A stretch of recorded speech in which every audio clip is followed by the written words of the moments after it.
As a Raptors fan, one of my biggest pet peeves this year is hearing how some people are still really up in arms about how we did DeMar. And I get it, it is hard to say goodbye to a man who loved us so much.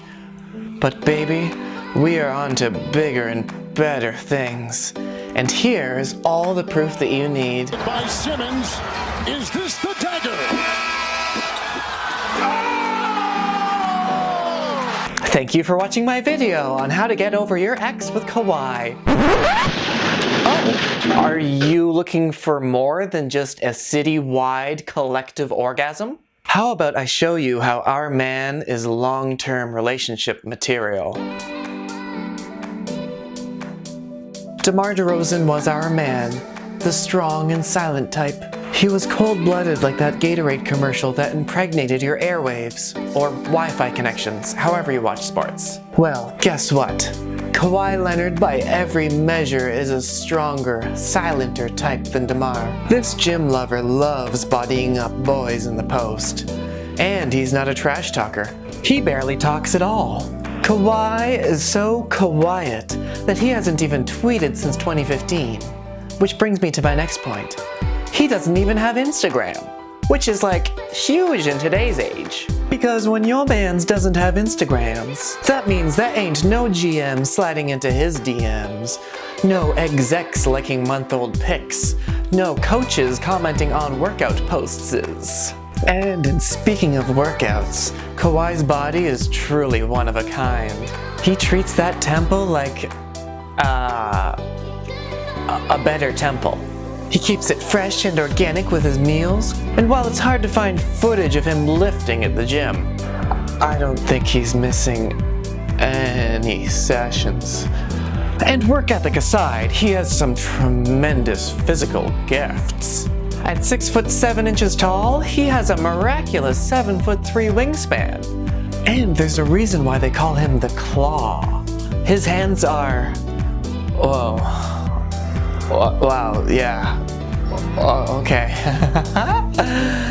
You know what they say about big hands, don't you? Big defense. Kawhi averages nearly 2 steals per game as he evokes fear in the minds of even the league's best ball handlers.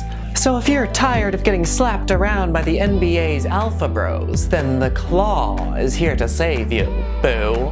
Now at this point, I'd probably point to all of the statistics that back up how much better Bey is. I could mention how he's currently leading the postseason in win shares and player efficiency rating, and how he did so in his last trip to the playoffs too. Or I could point to the fact that he's only the second Raptor to ever score 40 points or more in a playoff game. But I won't, because A, anybody who cares about those stats is already on the Kawhi train, and B, those stats don't speak to the heart. But you know what does speak to the heart? His laugh. Kawhi is a serious man. He doesn't laugh often, but when he does... I don't even know where you're sitting at.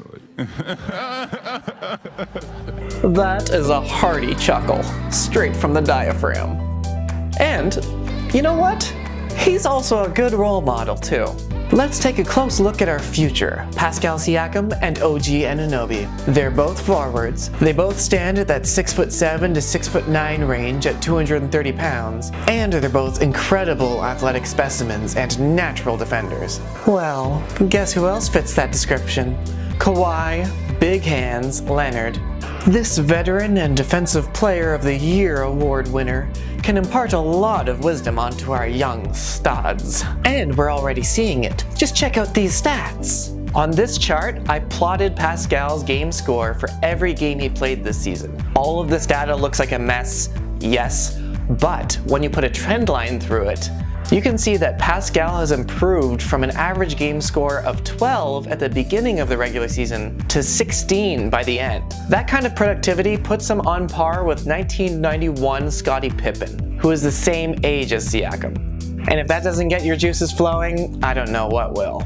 Off the bench, OG Anunoby has been referred to as Kawhi Light in the past. Like Leonard, OG entered the league as a versatile defensive player and immediately filled a role at small forward for a competitive team. Now he's spent a year working out with a veteran that he can learn a lot from. Also, OG has often been thought of as just as serious as Kawhi Leonard, which makes this footage ultra rare. That's right, OG and Kawhi laughing together at the same time. And that's not to mention something intangible that both Kawhi and Pascal share. Surprisingly, not a lot of people know this, but when Kawhi was in high school, his father was shot dead in the car wash that he owned and operated, and that Kawhi worked in himself. Both Kawhi and his family point to this as a moment that really shaped him as he entered adulthood. Well, if you've ever watched the in-between segments on NBA League Pass, you may be familiar with this story about Pascal Siakam. Before he could even play in his first college game, Pascal received devastating news about the man who had supported him throughout his basketball journey. His father had been killed in a car accident. Because it was so sudden, and the fact that I missed his call the day before even made it harder. Now, I can't say that Kawhi and Pascal ever talk about this or that it factors into their day-to-day whatsoever, but you have to admit that their chemistry is tangible. You almost have to wonder whether that chemistry extends beyond the basketball court. So let me get to my last point, which is that Kawhi is a winner, baby. And that's not to say that DeMar is a loser, per se. And he misses. But Kawhi?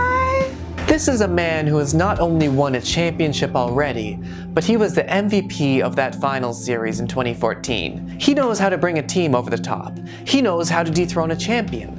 And if it weren't for an ill-timed injury 2 years ago, he was well on his way to proving that again. Well, guess what, world? Kawhi is healthy, he's at the top of his game, and at least for the moment, he's all ours. And if it turns out that this was just a rebound and he's going to leave us once the season's done, then hey, this was quite a ride. And at least we got fucked royally. Thank you for watching my video on how to get over your ex with my talent crush Kawhi. Don't forget to love your squad and respect your rivals, because you never know when we'll end up on the same team. Who'd have thought that a drag queen could palm balls so well? Everybody.